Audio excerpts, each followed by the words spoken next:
Chez Rejouer, on accompagne des femmes, plus particulièrement des femmes en charge de famille, en situation monoparentale bien souvent, et qui ont du mal à trouver du travail parce que trop de contraintes familiales, parce que trop de problématiques sociales, pas assez de projets professionnels ou des événements dans la vie qui ont fait qu'à un moment c'était un peu plus compliqué et qu'elles ont besoin d'être accompagnées, de reprendre confiance en soi.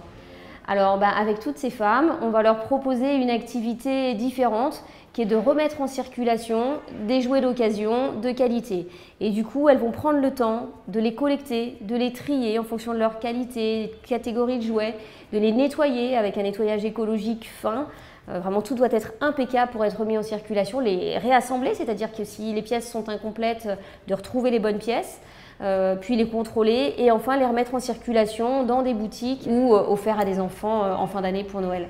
On pourrait parler peut-être de Sita. Sita, elle est arrivée chez nous, je me souviens, le jour de l'entretien. Elle nous a expliqué à quel point elle avait envie de travailler, envie de se sentir utile parce qu'elle n'avait jamais travaillé en France et que vraiment pour elle, c'était important de trouver sa place. Après quelques mois chez Rejouer, rapidement, en fait, un projet s'est défini.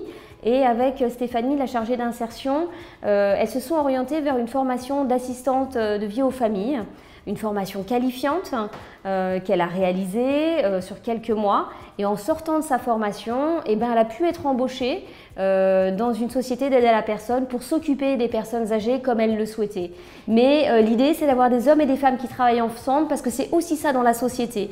Et que le fait de travailler ensemble, pour ces femmes, c'est aussi une façon de trouver leur place. Moi, je suis convaincue justement que le fait de travailler ensemble va pousser à ce que ça se passe encore mieux demain sur le monde du travail.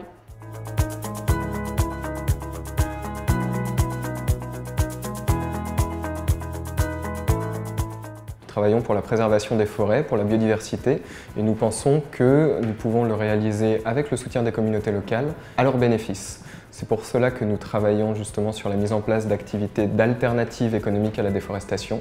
Nous remplaçons des activités économiques qui peuvent porter atteinte aux forêts par des activités économiques qui leur sont vertueuses. Plutôt que d'avoir des activités agricoles qui vont avoir tendance à détruire la forêt, on va mettre en place des systèmes agroforestiers où on utilise l'arbre à l'intérieur des parcelles. Cela permet d'enrayer le processus de déforestation, de créer plus de revenus pour les communautés et de renforcer leur sécurité alimentaire. Pourquoi les femmes? Parce que les femmes sont les premières victimes du changement climatique. 70% des personnes les plus pauvres à travers la planète sont des femmes, et ce sont ces personnes les plus pauvres à travers la planète qui seront les premières touchées par le changement climatique. 80% des personnes déplacées par le changement climatique, réfugiées du changement climatique, sont des femmes. Et donc à partir du moment où on travaille en faveur de la préservation de l'environnement, on travaille également en faveur justement des droits des femmes et de leurs droits économiques. Au sein d'Envol Vert, on fait le pari qu'il existe des leviers qui permettent à la fois de préserver l'environnement, d'améliorer les revenus des communautés locales qui vivent au contact des forêts et qui permettent également l'émancipation des femmes par leur participation dans le débat public et par leur intégration aussi et leur émancipation par l'activité économique.